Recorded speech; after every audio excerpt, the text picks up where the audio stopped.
los miembros del Seminario de Estudios Etnográficos de Procesos Educativos que dictamos junto con la doctora Diana Milstein y Carolina Gandulfo en la Maestría de Antropología Social de la Universidad Nacional de Misiones.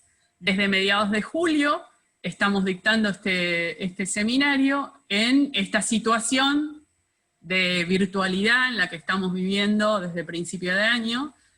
La maestría ha optado por sostener el dictado de los seminarios a través de esta plataforma Zoom, y hoy vamos a hacer una actividad que intenta difundir de algún modo las reflexiones que venimos haciendo en este seminario, y para eso vamos a hacerle una entrevista a la doctora Diana Milstein, que es la profe de este grupo, también junto conmigo, acerca de un texto que en este momento nos parece relevante y nos parece importante, que es un paper que Diana Milstein, Alba, Lucy Guerrero y Ángeles Clemente escribieron y fue publicado el año pasado, en junio del 2019, un texto muy, muy actual, que se llama Colaboración en la etnografía educativa en América Latina. Es un texto escrito en inglés para la Oxford Research Encyclopedia Education.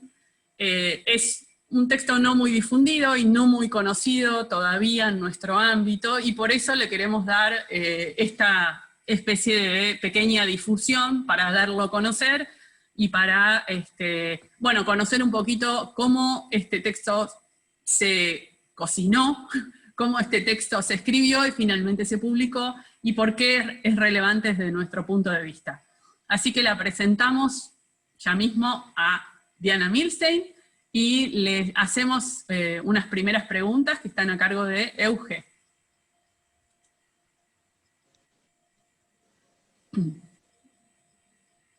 Hola, ¿qué tal, Diana? ¿Cómo estás? Nos interesaba saber quién y cómo fue que las convocaron para realizar este artículo, si nos puedes contar. Sí, les puedo contar. A mí me llegó un día, voy a contar tal cual como fue, porque fue interesante. Teníamos escrito con Ángeles otro trabajo sobre un panorama que nos habían pedido en otro lugar y que no había sido publicado. Nos habían dicho que lo iban a publicar, estaba ya revisado, todo, y no lo habíamos visto publicado. Y estábamos preocupadas porque nos parecía que era importante ese panorama de etnografía latinoamericana, de etnografía educativa latinoamericana. Y entonces yo empecé a preguntar dónde podría ser publicado, y mandé a uno de los editores del Journal Ethnography and Education para preguntarle si les podía interesar un panorama así. Y enseguida me respondió que en realidad estaban pensando en publicar, me iban a pedir un capítulo para un libro, que efectivamente escribimos con Ángeles, para ese libro, que era un libro que tenía muchos panoramas sobre Ethnography and Education. Y como a las 10 días, 15 días, algo así, estimulados por este mismo señor colega que nos había invitado, me escribe otro diciendo que en esta otra enciclopedia de Oxford estaban muy interesados en si podíamos contribuir, si podía contribuir, en ese momento me llamó a mí, si podía contribuir con un panorama sobre la etnografía y la educación en la región latinoamericana, pero me decía algo en particular, no es cualquier panorama, nosotros queremos que tenga algún sesgo importante, algo que lo distinga, y me proponía si podía pensarlo en términos de decolonizador, de decolonización, y esa corriente. Y entonces yo lo recibí, y estábamos casualmente reunidas con Ángeles y con Alba. Estábamos después de un encuentro, que habíamos hecho nuestro propio encuentro para escribir algo, y surgió esta posibilidad. Y entonces me entusiasmé y le comenté a ellas, y les dije, ¿tienen ganas de escribir conmigo? Sí, sí, Ángeles enseguida, porque veníamos trabajando el tema, Alba se sumó, pero dijimos, la verdad que la perspectiva decolonizadora que ellos están esperando es algo que ellos miran en nuestra historia, digamos, de regional, de producción etnográfica en educación. Y la verdad es que no nos decía nada, no nos parecía interesante, y no hablaba de un rasgo que podía emerger de esta historia, sino más bien hablaba de un rasgo que se podía mirar desde una perspectiva anglosajona sobre lo que pasaba en la historia de Latinoamérica, de la etnografía, de la educación en Latinoamérica. Y entonces ahí nomás dijimos, la verdad que lo que para nosotros es más sugerente, lo que nos ha reunido a trabajar juntas, a Ángeles, a Alba y a otra gente que se dio en llamar la Red de Etnografía con Niños, Internacional de Etnografía con Niños, fue lo colaborativo. Y eso es lo que nos juntó como el día que nos encontramos. Nosotros nos habíamos encontrado en el 2008 justamente en un congreso que organiza el Journal de Ethnography and Education todos los años. Y ahí nos conocimos, y ahí empezamos a trabajar juntos, y lo que nos acercó fue que estábamos muy entusiasmados en hacer, y hacíamos, y llegábamos, y entusiasmó también a los ingleses y de otros países, es un congreso que reúne gente de muchos lugares, entusiasmó mucho lo colaborativo, y particularmente con niñas y niños, pero lo colaborativo nos pareció que era el rasgo. Y intuitivamente dijimos, vamos por ahí. Rápidamente le contestamos que íbamos a hacer 2 más, les pareció muy bien, que íbamos a hacer 3, yo podía sumar coautores, y que el rasgo que le íbamos a poner era lo colaborativo, porque nos parecía que era lo que distinguía. La verdad, les cuento, en ese momento no teníamos mucha idea cómo lo íbamos a armar. Estábamos seguras que lo colaborativo no era un invento nuestro, sino que venía de atrás, y que tenía que ver con la manera en que etnógrafas habían trabajado los procesos educativos y estudiado los procesos educativos en Latinoamérica. Y así fue. Muy bien, a ver, otra pregunta. María Julia, Ornella.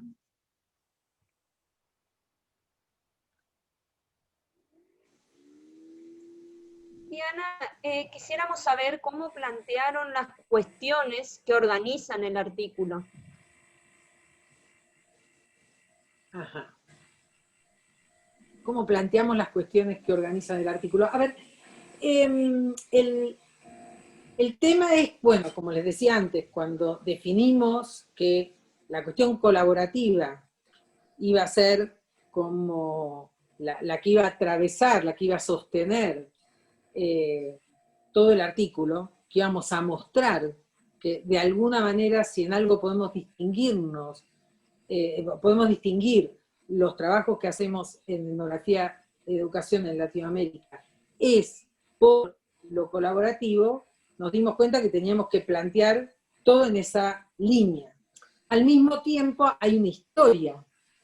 Entonces, lo primero que emergió fue, a ver, ¿cuándo es que esto se vuelve explícito y se trabaja, se elabora para contarlo, para publicarlo, para mostrarlo? Y ahí nos damos cuenta que está muy vinculado a la incorporación de niñas, niños y jóvenes, ¿no?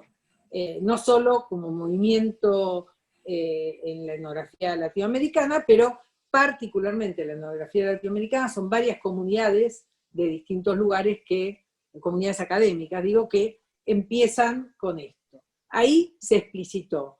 Y entonces nos dimos cuenta que había que organizar en principio algo con un criterio temporal, porque no nació como un digo, no nació, germinó de algún lado, ¿no? Germinó de alguna manera, la idea de lo colaborativo.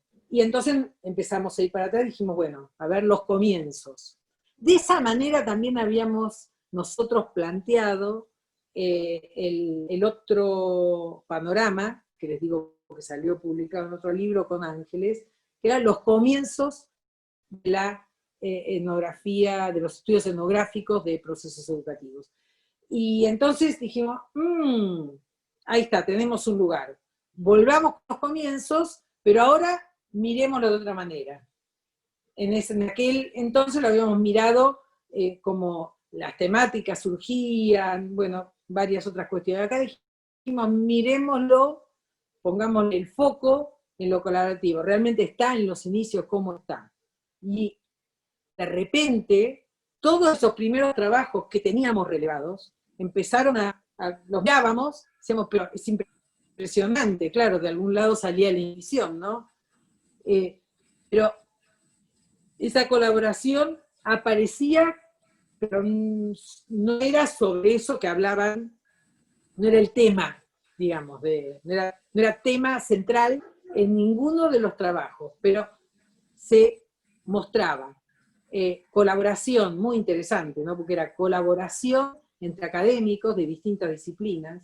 Eso nos pareció un hallazgo increíble desde el inicio, ¿no? Como la cosa de equipo, de trabajar juntos, se dice ahora, aparece en los comienzos.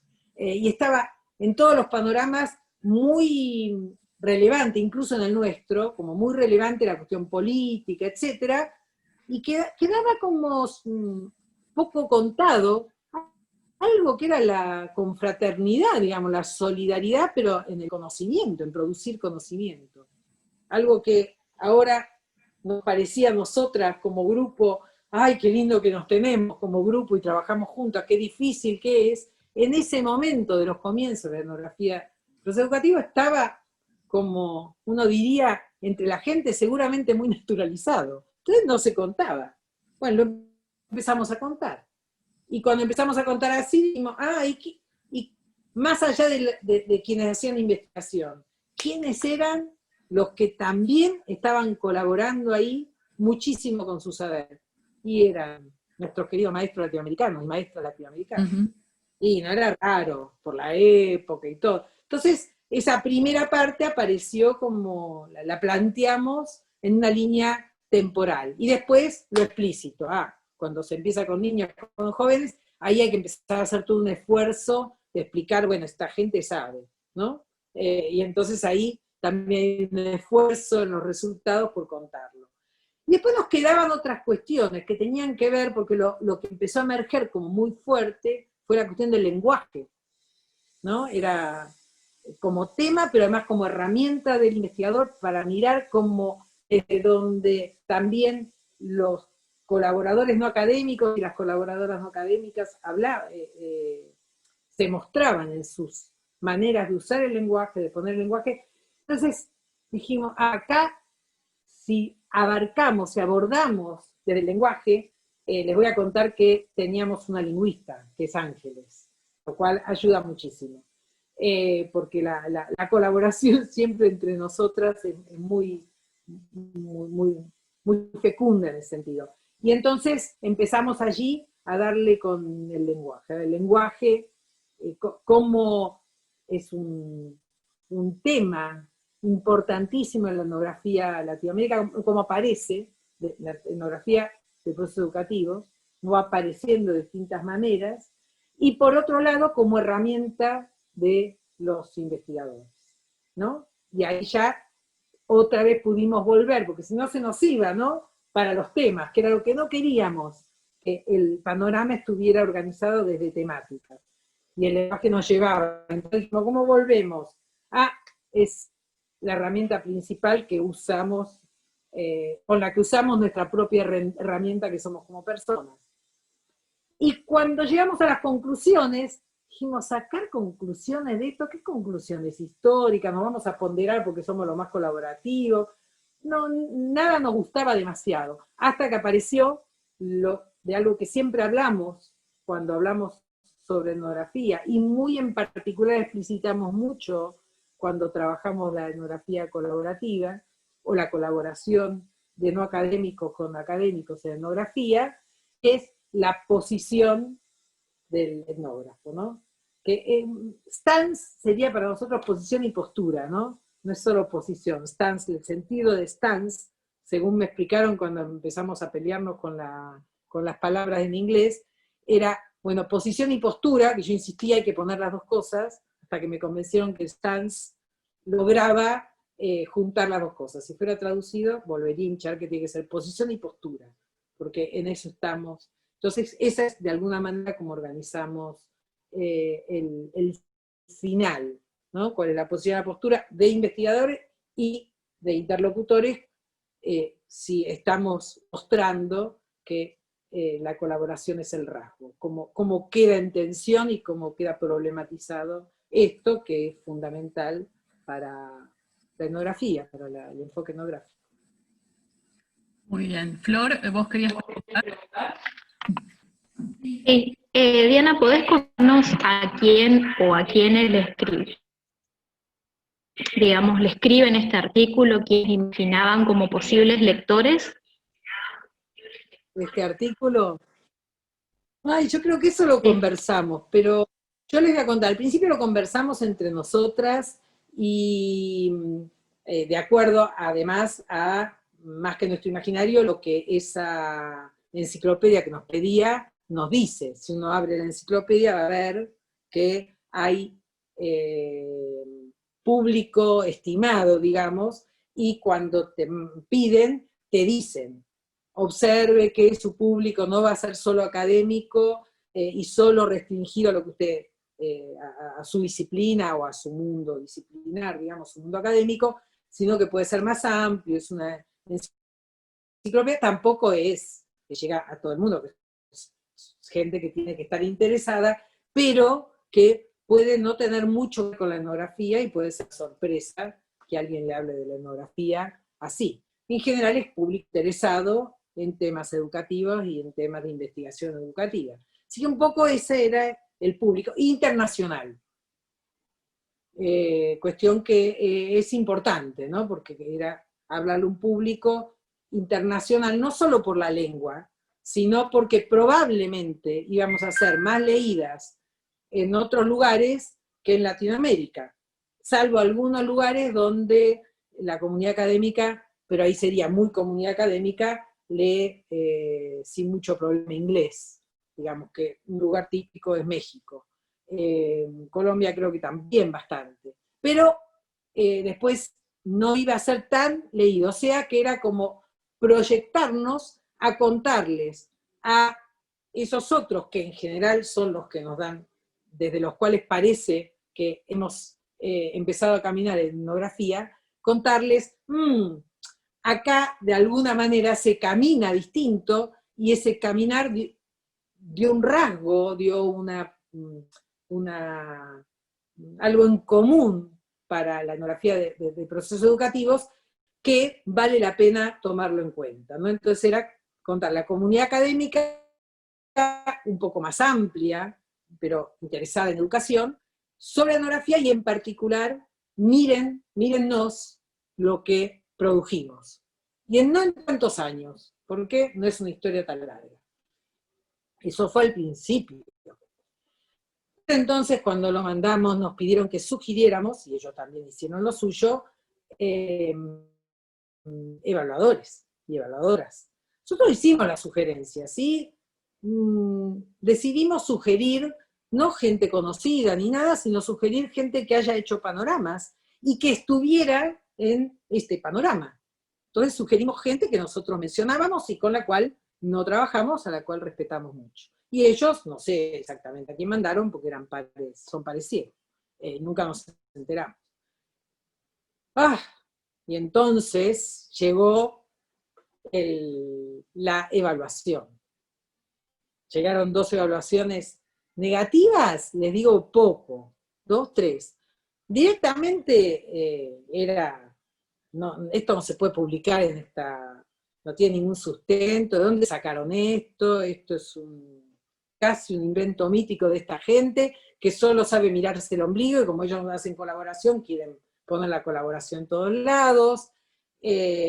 están pasando por alto todos los panoramas hechos, la historia que hemos tenido, y contado, dicho desde adentro. Eran fuertes las observaciones, muy fuertes los comentarios críticos, y algunos muy, muy negativos y otros que además con bastante sugerencia. Algún evaluador de esos o evaluadora se sintió particularmente muy molesto o muy molesta de nuestra visión,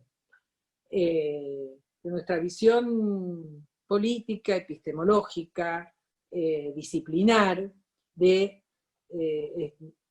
esta historia. Y algún otro quiso entender, hacía esfuerzo, uno veía que le costaba entender de qué estábamos hablando, pero hizo un esfuerzo y entonces nos dijo, pero consulten este, hay bibliografía que acá no está incorporada y vamos a ver si le funciona, sería, ¿no? Bueno, llegó eso y estuvimos pensando qué hacíamos. Esto era fin de año, principio de enero, y dijimos, bueno, ¿qué hacemos con esto? Y aparte el editor dice, esto es, y necesitamos que ustedes manden una nueva versión. Era muy poco tiempo el que nos daba. Dijimos, tenemos dos posibilidades, si no vamos a mandar ninguna versión, lo damos por, bueno, no están de acuerdo. Pero por otro lado el editor nos mandaba y nos decía, le damos tal plazo, que es como diciendo, a ver, ¿qué hacen? Y había que replantearlo bastante, muchísimo, leer mucho inclusive. Y decidimos tomar el desafío. En primer lugar, aceptamos que alguna de las críticas que se hacían era porque no estaba claro dicho, ¿no? Para nosotros era obvio, bueno, bárbaro, y para los académicos.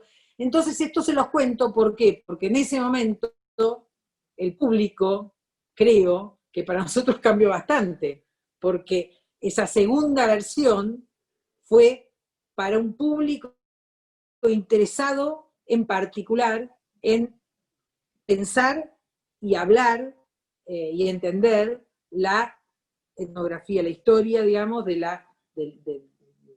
o los materiales producidos en el campo de la etnografía, de la educación latinoamericana, y más allá, digamos, podría haber alguien entre los evaluadores que, interesado en el panorama o en lo que pasaba acá, porque pertenece a otro campo. Pero ya fue escrito directamente, y al principio fue como que aceptamos, después empezamos estuvimos ahí, entre el enojo y la satisfacción de ir pudiendo trabajar con este desafío que nos habían propuesto, pero la verdad es que empezamos a escribir mucho para estos y estas evaluadoras ciegas que no teníamos sus nombres, pero podíamos imaginarnos más o menos entre 15 quienes serían.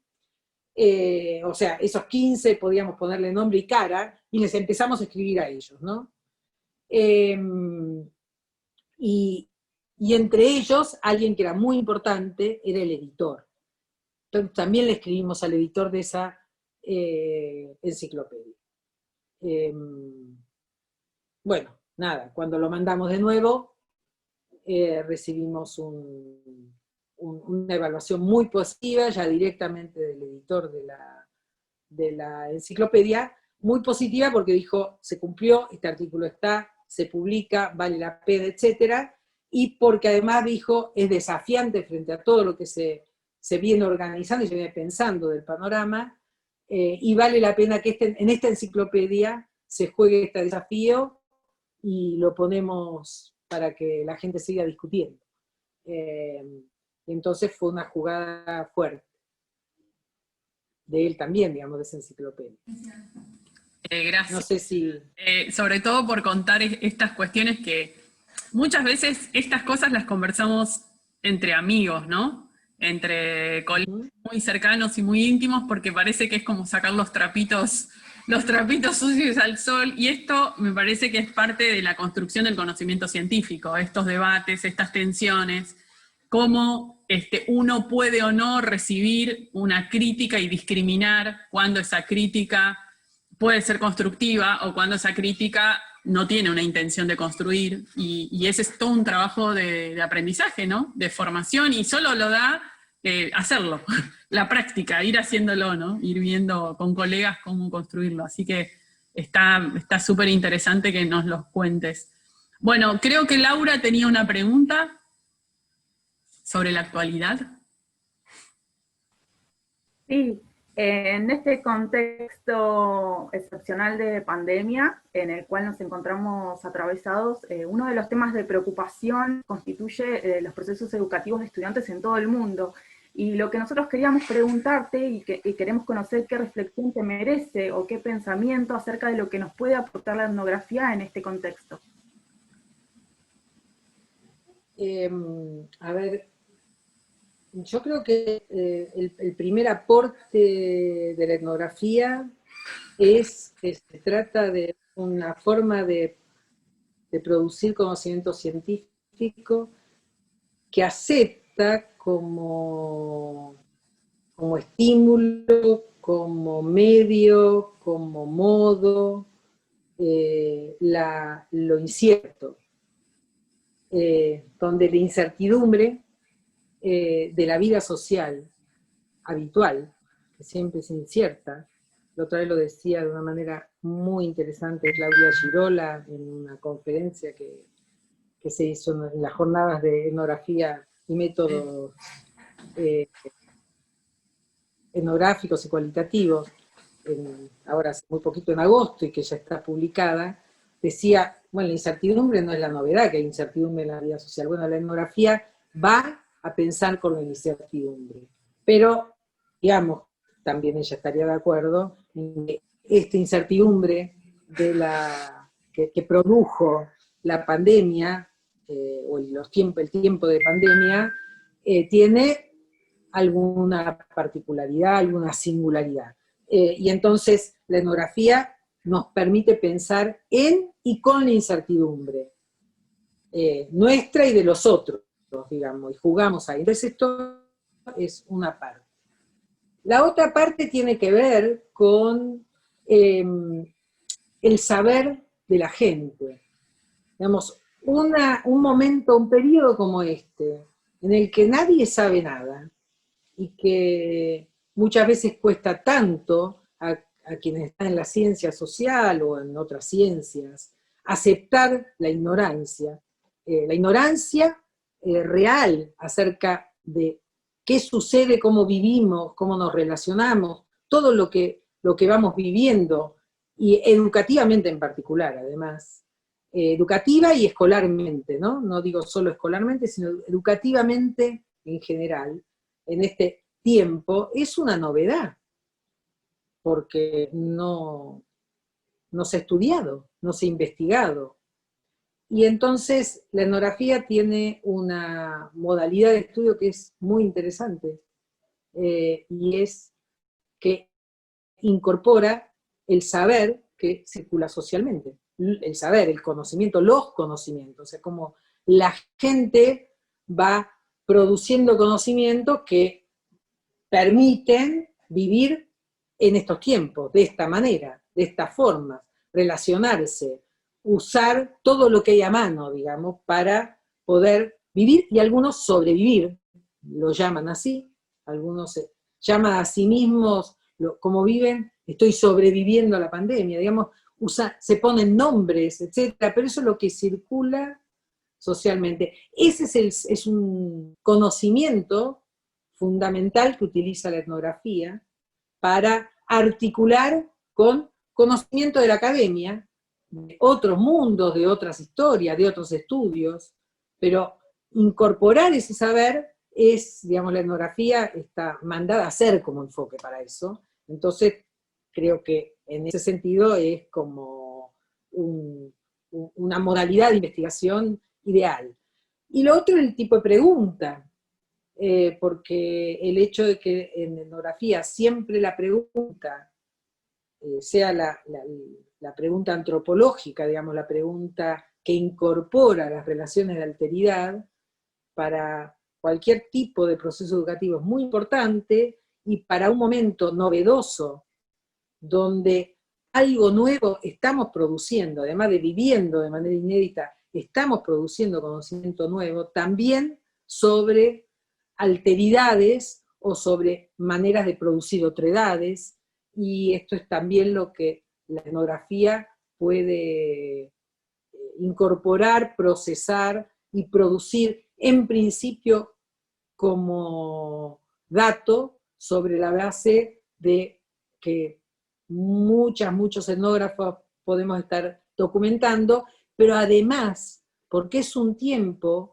de aislamiento que produjo algo inédito, riquísimo para los y las etnógrafas, es que la gente tiene muchas ganas de escribir o de filmarse o de, digamos, de documentar momentos de su vida. Habitualmente no estamos documentando nuestra vida cotidiana, y esa es una función del etnógrafo. Sigue siendo una función nuestra, pero ahora tenemos esa riqueza de este tiempo, que la gente no para, las personas no paramos de producir documentos sobre cómo vivimos, con fotos, con videitos, con charlitas, con escritos, y entonces la riqueza de documentación de la vida cotidiana está lista para que, junto con la riqueza de la documentación que nosotros podamos tener, los y las etnógrafas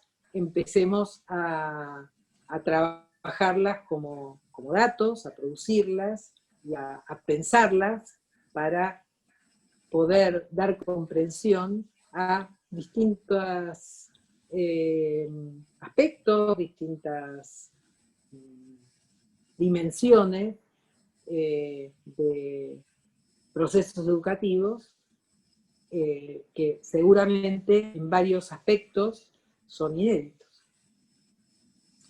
Bueno, vamos a ir cerrando nuestra entrevista, pero creo que había alguna pregunta más, como más de cierre, que tenían ganas de hacer. Es el momento. No sé si Andrea o Mariano habían comentado. ¿Sí o no? A mí se me ocurre también. Dale. Sí, por lo que venís hablando de la importancia de la etnografía colaborativa, ¿no? Cómo no abandonar esa idea y por qué seguiste con esa idea y no ir hacia la otra que proponían, por ejemplo. Eso, detallar un poquito más esa importancia. En cuanto a cuando escribimos el panorama, ¿por qué nos aferramos a lo colaborativo y dijimos, vamos? Mira, básicamente porque, a ver, hay algo que aprendemos siempre con la etnografía, que es, si yo, quiero lidiar con algún aspecto de la vida social, tengo que salirme justo de ese aspecto para pensarlo desde otro lugar. Todos los panoramas en general los panoramas, los estados del arte, son una selección, no son un recorte. En general, cuando se hacen de esta manera, a la vez cuando uno va recortando, también recorta desde una posición, desde una decisión, desde un compromiso epistemológico, político, ético, digamos, toma decisiones políticas, éticas, epistemológicas. Los panoramas de la etnografía de procesos educativos de Latinoamérica, en general tienen un peso político fuertísimo, y es bastante razonable, porque la etnografía, los trabajos de etnografía de procesos educativos en Latinoamérica coinciden con un periodo donde en varios países de la región había dictaduras, momentos en los cuales la gente era echada de la universidad para pensar de otros lugares, un periodo además donde resonaba mucho experiencias de resistencia, experiencias insurreccionales, y también la Revolución Cubana, por decir algo fuerte que pasó en Latinoamérica y que no era tan lejano. Todo eso junto hace que los panoramas nuestros estén, de nuestro campo, estén directamente vinculados, pero además dicho de manera explícita, a ese lugar político. En coincidencia con eso, no en disidencia, pero vuelvo a lo que dije al inicio. Si quiero pensar cómo lo político influyó, o estos aspectos de lo político influyeron tanto en el comienzo del campo, del desarrollo de trabajos para el campo y en su posterior despliegue, entonces me tengo que alejar un poquito de lo político mismo, tengo que dejar de hablar de la dictadura, de las revoluciones, de la insurrección, del compromiso político, de lo programático políticamente, etcétera, etcétera, y mirarlo de otro lugar. Bueno, la colaboración, como la encaramos nosotros, que no es una cuestión solo metodológica, sino que es una cuestión epistemológica, que es una cuestión que hace al género, y que es una cuestión que hace a la etnografía como enfoque en general, nos permitía mirar la política, incluso eso que nos había pedido el editor al inicio, que era el enfoque desde la decolonización, nos permitía mirarlo de una manera mucho más rica, y en realidad potenciar esa influencia sin reducir la etnografía educativa a una discusión adentro de la educación desde distintas posturas políticas, que es lo que a veces sucede con algunos trabajos. Entonces, mirar desde la colaboración nos permitía sumar un montón de trabajos y a la vez mirar eso que, dicho explícitamente, y cuando cae en la agenda coincidente con los lugares donde junto a los estados, o junto al Estado, junto al poder, pensamos la política, quedamos reducidos. Tan reducidos que a veces hasta llegamos a pensar que lo educativo es lo escolar, ¿no? O algo parecido. Entonces, ¿cómo salir? Bueno, el lugar de la colaboración, por cómo lo habíamos trabajado, cómo lo conocíamos, etcétera, era nos permitía volver mucho más potente y entender lo político desde los lugares no políticos. Como me enseñó mi director, que era Arno Vogel, que escribió un texto muy lindo que está en la revista del programa de antropología, y que a mí digamos, él fue muy nutrido por Víctor Turner, y para mí fue una enseñanza de una vez y para siempre, ¿no? De lo político en lo no político. En este caso era lo que parece metodológico, ahí está, a ver, y entonces se volvió mucho más rico el panorama, incluso el que nosotros habíamos hecho antes. Diana, bueno, vamos a ir cerrando. Tamara quería hacer un comentario. Yo también por ahí compartí la identificación que me produjo el texto y la satisfacción de leer un texto, un panorama en el cual podía situarme, más allá de que ustedes me situaron, digamos, situarme e identificarme en un marco, ¿no? En un marco de reflexión. Y hay una cuestión que escuchándote, creo yo que me identifico mucho, pensando la colaboración como un proceso emergente de un proceso colectivo de trabajo, de algún modo, no como una elección a priori, decir, bueno, yo voy a ser colaborativo, porque la onda ahora es ser de la investigación en colaboración, sino una reflexión, y me parece que la búsqueda que hacen, eso es lo que me identifica de la búsqueda que ustedes hacen en ese artículo, que es que me identifico como etnógrafa en ese sentido, ¿no? Es decir, cómo mi proceso de investigación, yo experimento, siento, pienso, reflexiono, que la colaboración emergió del campo, y no que yo elijo la colaboración. De algún modo creo o siento que la colaboración me elige o no se elige, y en ese sentido, al leer tu artículo, y en su momento se los dije, creo que nos reconecta con una tradición latinoamericana de mucho tiempo atrás, ¿no? Y tal vez, muchas veces, por la ignorancia, por las modas académicas, nos conectamos con referencias o referentes bibliográficos, que es lo que corresponde, que es lo adecuado al momento, que es, ay, no podés dejar de citar a tal porque entonces no sos colaborativo, ¿no? Y poder leer en el artículo, reencontrarme en el artículo de ustedes como bases fundamentales de la etnografía colaborativa en América Latina a Freire y leer a Falsborda, es reencontrarnos con incluso aspectos de nuestra formación muy temprana, que ni siquiera muchas veces en nuestras prácticas de educación sabíamos que Freire estaba allí, pero estaba allí, cuando hacíamos dinámicas de grupo, cuando hacíamos reflexiones sobre los temas políticos del momento, en fin, un sinfín de cuestiones que tal vez no necesitamos, no se le ponía nombre. Lo mismo con la investigación participativa, o la investigación acción, o poder hacer investigación a partir de las problemáticas que tenemos, ¿no? de las preguntas, de las dificultades, y que las investigaciones surjan de allí. Podemos ir directamente a Falsborda, ¿no? Para nutrirnos de esas reflexiones primeras de América Latina, al menos primera, pero uno siempre puede encontrar un primero antes.